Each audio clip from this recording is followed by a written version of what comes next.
Welcome to the Didi and Lital Show.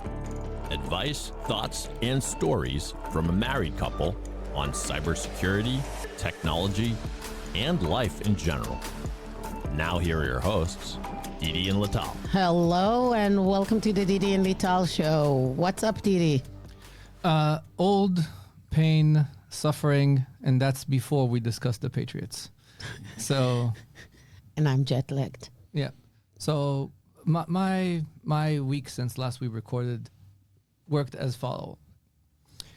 First, there was the wet fart in what's it called in Tampa. That was a disaster. That the Bruins were up 5-1 by the end of the second. Oh, yeah. But by the end of the first or something like that, by earlier on in the game, and they were able to lose that game. I will acknowledge, I don't use the refs as an excuse, but holy shit. I've never, ever seen 7 penalties called straight on one team without like some fake makeup call like in the middle somewhere. Wasn't that what happened in the boys Newton South game against whatever team it was? Similar. No, not exactly. You know why? Because it's very, very different when one team is as better as the gap between our boys. Our boys team is basically, they're not really playing hockey. They're more like the Ice Capades. They're more like Disney on ice, playing against people that actually know how to play hockey. Especially your son that likes to play like he's playing on Disney on ice, which is another thing that we discovered because he got a concussion because he begs to play defenseman, but he needs to keep his head up. That's why his coach doesn't let him play defenseman, and somebody lit him up. And also, So glad I was away. yes. But thanks to that, I've got diagnosed with my ruptured discs.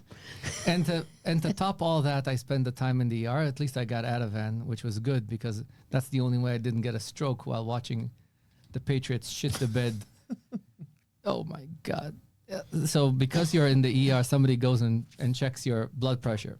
The lowest that it got was 167. You watched Super Bowl in the from ER, the ER. From the ER on Ativan, which is a good thing because that's the only way I didn't With your stroke. herniated disc. Yes, that's the only way I didn't stroke.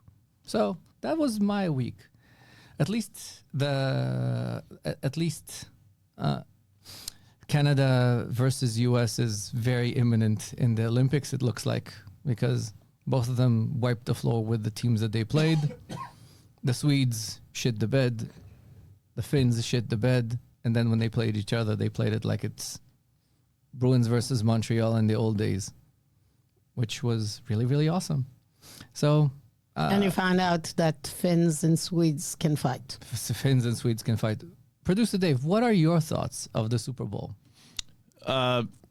Nothing good. I mean, the season was a great season. Yes. The team is ahead of schedule. Mm-hmm. This is typical. I mean, some have pointed out that May faltered at the end. We now know he was likely injured, probably a lot worse than he let on. But Sam Darnold, blew the whole opportunity last year, sort of under similar circumstances. Yep. At the end, he just faltered. He just turtled. Yep. That's what Drake May did, and it worked out pretty well for Darnold. So we can hope for that next year. But just painful to watch, a painful experience. Yeah, this is something that we are not used to from the Patriot losses. If you think of all the Patriot losses in the Brady era, it was like a smidge away. It was one throw away. It was one play away. It was one Malcolm Butler playing from winning the game. Yeah, and we had no business winning. Although there was one moment where when May threw that interception in the fourth quarter when it was like 19-7, and I actually felt pretty good at that moment. Yes. They had the momentum, and then the interception was a disaster. Yep. I think that at the beginning, there was like a couple of throws that Darnold threw that I was sure they're going to end up as a pick six. It was so close. So close. Yeah. So Well, speaking of crushes, the Lindsey Vonn thing. Oh my gosh! So apparently, that's the only thing in sports this week that I've been following. Apparently, you can't ski without an ACL. Yeah, yeah. But she's still so good looking. Wow, her comeback was epic, and everybody wanted her to actually make it. Yes. And I don't think, at least she said, I'm following her on social media. She said the crash was not because of the ACL. Like she lost balance when she touched the flag or whatever.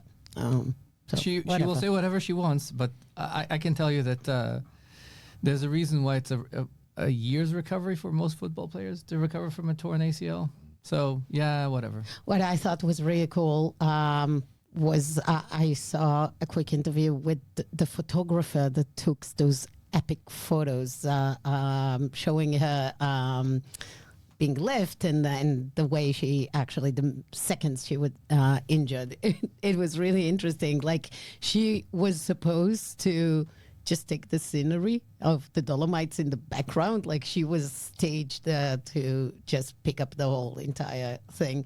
And then she said, oh, Lindsey Vonn came down. So I started taking pictures and I put it and whoa, I got it. So, and and she started running to see if she can get her. And she took the helicopter lift. Just cool. Okay. Well, I'm back from Israel. Yes. So that's the jet lag thing. One last thing. We're going skiing ourselves, and hopefully we're not Lindsey Vonning it. Yes. One more important thing. So we do need to talk about one important thing when we talk about sports and the Olympics. Yeah, but then we need to get to the point. Curling. I have to say my thinking of Winter Olympics in general. I think other than the main sports that, downhill skiing stuff, there's so many games that are basically, it's just the mindset of people living in the north, cold winters, long, everything is dark. Somebody's probably having too much alcohol and make up shit games. Like, what are those things in the winter? Like curling. What the heck is this game? It's chess on ice. It's chess on ice. Like there's so many ridiculous games that nobody heard of, and it's very clear that it's either you're in Siberia or somewhere in the Nordics, and you're freaking bored, and it's dark December, and you made up something. And you finished dynamiting fish. Yeah, something like that. Like luge. Skiing and shooting, like. No, that's common. Yeah, that makes sense for sure. But what's luge? Luge is the guy where you sit Oh my God. The one that runs and then sleds himself like, yes. I mean, worse than bobsled. And there is the Israeli bobsled team. So it's funny. There is like a guy, a hockey player from Canada that was tasked to make the Israeli hockey team go to the Olympics. And he said, hell, this is never going to happen. But I have another idea. Let's move to bobsled and we'll make it to the Olympics. And they did. So this Canadian Jewish guy got another 3, 4, whatever. How many? Yeah, it's a 4. It's a team of 4. Yeah. And poor them. Somebody broke the bobsled. They were basically... Somebody was sabotaging them. Yeah, I think they ended up with another bobsled. But yes. May I make a recommendation? Sorry. Yes, please. So, Didi, you said curling is like chess on ice. And there's a Netflix series. It's not new. It's probably about 10 years old called Losers. And it's just great stories of basically losing in sports and maybe coming back. But there's one episode called Stone Cold, which is about a guy who revolutionized curling by going to this very defensive strategy. I don't understand curling enough to explain it, but he made the game incredibly boring but incredibly even boring. more boring than it is as you see it. And but he was kind of like the Bill Belichick of curling. Very good take. I recommend it on Netflix. Okay. People with a broom. And speaking of Belichick. How did we miss that one? The Jordan Orchids of Asia shirt. Oh, yeah. Yeah. I think we need Cold to get to move. the topic because we Yes. can. This episode is going. That there was so many sports stuff going on. Yes. So this can go forever. Yeah. Speaking of stuff that are hitting the internet, so this week I sent Didi this tweet that went extremely viral. It's like. At the age of AI, I feel like we have those seasons every few months that everybody is like, AI is booming, the world is collapsing, blah, blah, blah, blah, blah. And then Didi comes to the show and say, oh, AI is my stupid... It's still stupid uncle. It's still my brother. The stupid brother, the stupid uncle, and saying unnecessary stuff and hallucinating. So, story of this week... a CEO of an AI company, I think his name is Matt, I forget his last name, wrote a big kind of manifesto of you do need now to pay attention finally to how AI is going to take over the world because it does. It's already doing it to my job. So his point was with the latest releases of models by Claude Anthropic, the latest one released a few weeks ago. The others, I think Cursor has a new one, some other models. He says, finally, it's no longer that hallucination is happening so much. And the interesting thing is that those models became so good in having a taste, having something that started to feel human. It's like they train them to a point that not only they can do long-term processes, not just a short thing, but actually they can take like a few good hours and start and complete an entire job and also make their own decisions, recommendation with having smart reasoning that he felt, oh, that's for the first time something that an expert would have been doing. And he said, well, it's not perfect yet, but it's definitely getting there in the area of software dev. And he's like, I think now I can see this happening of those things completely taking over, you know, with all the jobs to be done and the way they're doing it. And he's like, now I'm pretty sure it's going to come over to all the knowledge-based, decision-based roles out there. So if you are basically sitting in front of the screen, it's a big question what will happen. And his recommendation at the end was basically, if you're not using it every day, the paid versions, not the ones, if you're still using the ChatGPT free models, yeah, they're so much behind. You're basically using a model from a year ago. It's like an era ago in AI. You need to go now, start paying, get the best models, choose to do things, and start exploring and asking tough stuff from AI to do for you so that you'll be on top. You're basically buying yourself time by not losing your edge. Of course, a lot of people on the internet said it's bullshit, and we've been through that, and it's a better compiler. Like at the end of at the days of people, you know, writing assembler code, then came the compiler. They didn't need it. It's like you're always having those conversations. Yeah. Actually, I'll start with the Winter Olympics. Like everything I start with, at least for the next, I don't know, until Team Canada loses. Fuck them. So there's a video that explains the difference between the 5 levels. You know, we ski at 5 different levels in the ESF. Mm-hmm. ESF is a École ski français. It teaches you how to ski.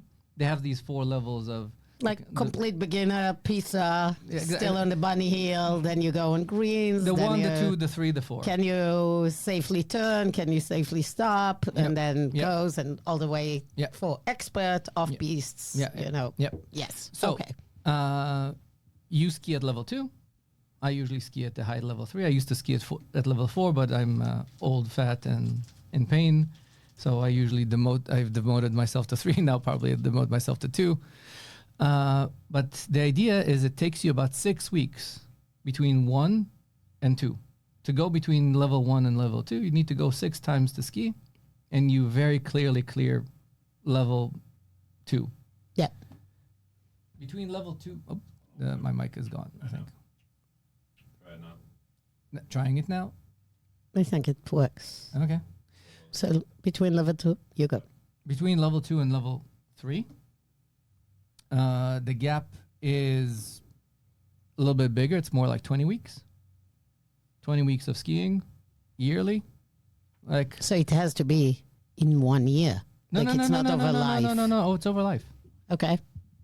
It's basically Because if you're only going for like, it's like me. I only go to, I do a week of skiing, maybe 2 weeks of skiing at best in the season. So I So never look- move up so it will take you like 20 years if I actually want to move up. if Okay. you actually want to move up. Okay. But if you think of somebody like me, somebody like Guy that skied when we were young, we get through this stuff very, very fast. To go between 3 and 4, you first need to be at a certain level of conditioning, and then invest another about 40 weeks worth of skiing. That's the gap between the level 3 of an advanced skier to an expert skier, Okay. and usually requires conditioning and training before that gap. And you need some mental capacity And as you well. need a mental capacity. Do you know what the gap between an expert, that the people that you see like at their best, the people that go through the mountain and go like through the moguls without an effort, Like the guy we've seen on TV that was like I'm talking about free skiing down I'm talking about the the guys. Everest. No, I'm talking about guys that are really good, but are not professional. Like the true good, the people that you see on the mountain that you see, whoa, that guy's Like amazing. the ones that could be Like most a of the ski instructor. most of us ski Most of the ski instructors. most of the ski instructors, the gap between them and an elite skier is a lifetime. Sure. The gap between them is almost insurmountable. So for somebody that looks to us as somebody that knows jack shit about skiing, and we look at the ski instructors, when you see some of the pros, it's like a completely different level. It's a completely different level. Okay. It's like when some of us went to see UMass Amherst and saw Cale Makar when he was still small and insanely fast. You saw that this is something very different. In the league when everybody here is going to go pro, still he was like 5 levels above. Now back to AI. Back to AI. What we are seeing is right now that the AI is moving from level 2 skiing to level 3 skiing. It's you look at it and you say, "Wow, that looks impressive." Now I know that everybody looking at the video and the podcast and looks at my fat ass doesn't think I'm a very good skier or a very good skater, but I think even you told the kids to shut the fuck up, and I'm a much better skier than they were for a very long time because it looks very impressive. It looks like somebody that's confident, can jump, but it's still no expert, and it's still no elite. But the thing is, AI has the time, and the time is actually now compressed, and each round of iteration, it's getting better. So are you saying, okay, it's impressive, it's now, like, we started ChatGPT, blah, blah, blah, it can bluff, it for sure was at the bunny hill. It was like, yeah, it's somebody that can do something, and now you're saying it's level 3, okay, good, it can do the job. It really starts replacing some people doing the job because it does a lot of things. Still, we're saying human supervision, right? This is where things need to change in terms of mindset. Okay. Of how exactly do you supervise? Okay. Because you coach a level 3 skier very differently than you coach an elite skier, and you teach very differently than an expert, but very different also because when somebody coaches right now, somebody at your level, you're coached through the mechanics.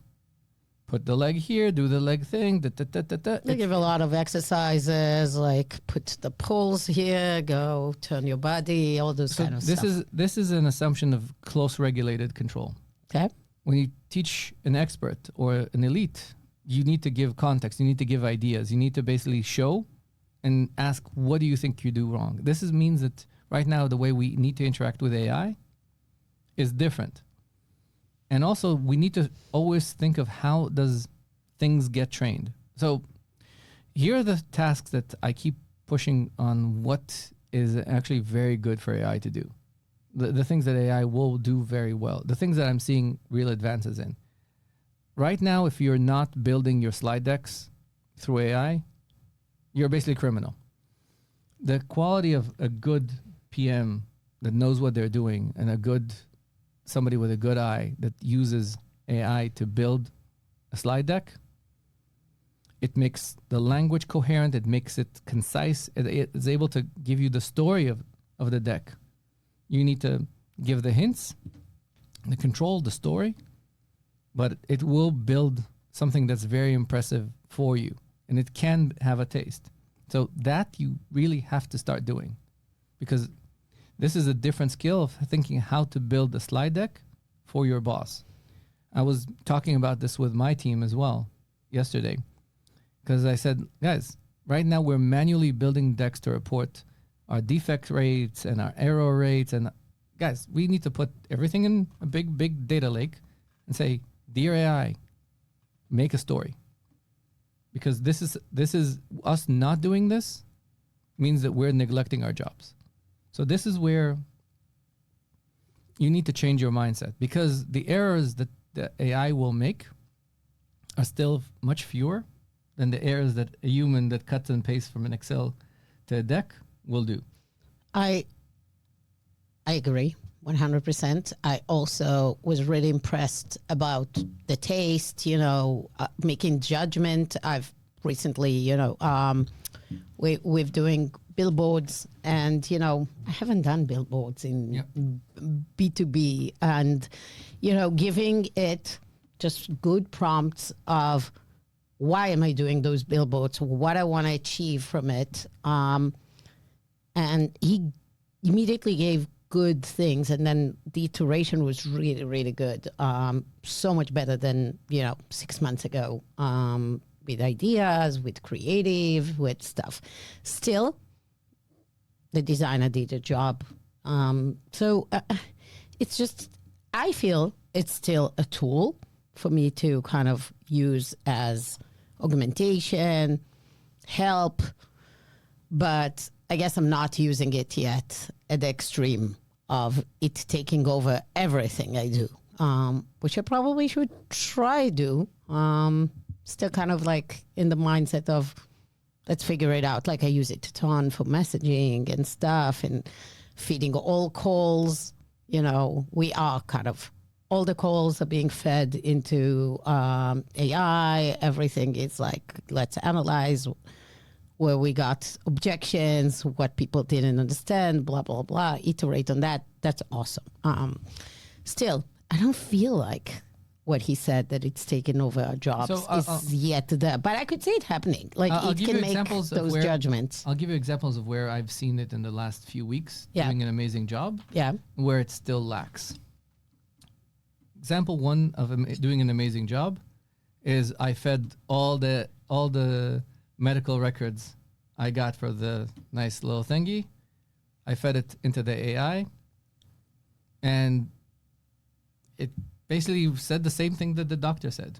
Exactly the same thing that the doctor said, less than what the PT said, which is also really interesting. Because question is it skewed towards data? He was trained on data that doctors have versus PTs maybe don't feed the kind of judgment into the system. So again, what is it trained on? I think it's the other way around. I think the doctors have become so mechanical that their jobs will be replaced. And the PT is more nuanced and will actually look at you and not the data. Exactly. Because the fact that you have 5 herniated discs not necessarily is what's causing you the pain. It could be a weakness of your muscle, which is not seen on the tests. Something else. It could be something else. It also can be something that.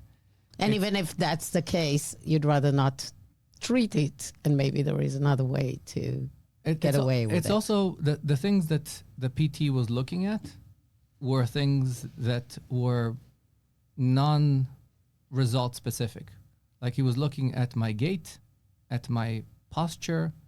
He asked me to stand with no shirt to see if I'm tilting, not tilting, how high shoulder A is versus shoulder B.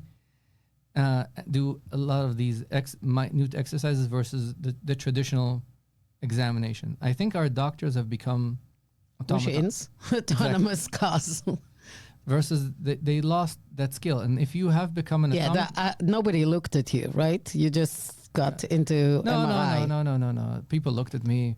I also met a very nice physician's assistant. Also, it was very funny. No, she didn't look at you. Oh, she did. She did. No. She had to try a whole bunch of my mechanics before, and but it was very interesting. The experience of the doctor versus the PT. This is an example of the difference of where I see AI replacing. 100% agree. PT is not going away. It's a very. I mean, the PTs will have the AI, help them set up a course of exercises for you and stuff. But like the PT itself, it's actually not going away. This is where I think that if your job is to follow a process, you're in trouble. So I'll give you another example that I had a conversation with somebody called Ergon from that works with me, and we were discussing, and he said, "Look, when you're on the Ford manufacturing line, we were talking about optimizing development. And he said, if you're on the Ford manufacturing line, you don't need to review everything the machine does. A human doesn't check every rivet." I said, I agree with you, but when you're building the Sagrada Familia, you do check every rivet. And he said, yeah. And I said, this is the difference. When you build software in a custom way versus a templatized process way, this is where the nuances start, because some software is brittle, and when you duct tape on top of duct tape, this is where things break. It's not because the AI is bad, the AI is good. It's just, think of this as like rebuilding an old house. You put a set of foundations on top of foundations on top of foundations, and basically things break because you have microcode that goes on top. On top of that goes assembly. On top of that goes some level of C. On top of that sits whatever modern language sits on top of that, and on top of that sits the code that the AI builds. A sneeze will break it down. That's where the leaky abstractions, even before we added AI, that place was problematic. AI is just accelerating this problem. But somebody would say you can train AI to spot that. Like if you specifically put a model to learn those, you can also... Until AI starts building the code directly, the machine language, not go through our stupid languages that are built for humans, this will not be effective. And this is not coming up? Nope. That level of... Nope. That's where people lack imagination. And this is where people need to go. Because the right thing to do is for the machine to talk to the machine in a way that you don't need it to have a human in the system. Because right now, the human is the problem. Right now... Isn't it the idea of agents talking to each other? Could be, but that's not what they're doing. Right now, what you do is you take code that was written in COBOL or Java and turn it into Rust and Go, not into machine code. This is where our lack of vision is the problem. Because so if you can actually go back to not even coding in like the advanced languages, you can go back and have AI just code in low level. The advanced languages were meant to lower the bar for people to come in. Exactly. Now you have AI, which basically have no bar doing the human job instead of going back to the machine level. Yes. There you go. There you have any ideas for startups. I always have ideas for startups. Okay, so doom and gloom? No, it's not doom and gloom. It's just that we need to think differently and attack the problems in a different way. but understand the limitations, that as long as we go through the existing limitations, we basically make the machine do stuff multiple times and not fix on intent. We need to be a lot more focused on the on what is the desired outcome in a way to monitor and test. I think what I disagree with a lot of the doom and gloom, taking it into from non-technical to kind of like the social part of it. Everybody was talking about this change, unlike previous technological leaps that, changed completely industrialization, machinery coming in. Everybody said that AI develops so fast that the problem is that you will not have enough time for the workforce to shift and adjust, and because of that, it will be way more disruptive on a very short time in a very big scale on multiple industries that will be disrupted. Now, that's the extreme. That's what this guy is saying. AI is after you. It comes so fast and it's so good that the disruption will be, tens of millions of jobs lost in all areas of the knowledge workers overnight. And hey, it's already happening. See that there are no jobs for juniors in software, blah, blah, blah. It's coming for everywhere. Law, physicians, everywhere. You'll see it coming and it will be huge. Now, potentially, yes, maybe. I do think that his point is everybody should be at least aware, ready, and read, learn, try things. Like we were talking with this lawyers couple that were on a trip with us, and he is pushing for his law firm to use as much as possible AI now, not wait, even if it's not perfect, understand its limitation and push it, because there's no way. Like you can, if you wait, your competition will do it. So I think, yes, I'm not that pessimistic that, it's going to swoop the market. Tens of millions of people will be left with nothing to do in life. Like we are people with agency, and yes, maybe there's going to be a transition, but smart people will learn, will be, it's like you have so many new things to do these days that it is also a job creator or things. The cost of doing things is going to be lower. Like, think about this, us creating a podcast. Like, it's something that we would have never thought about 10 years ago.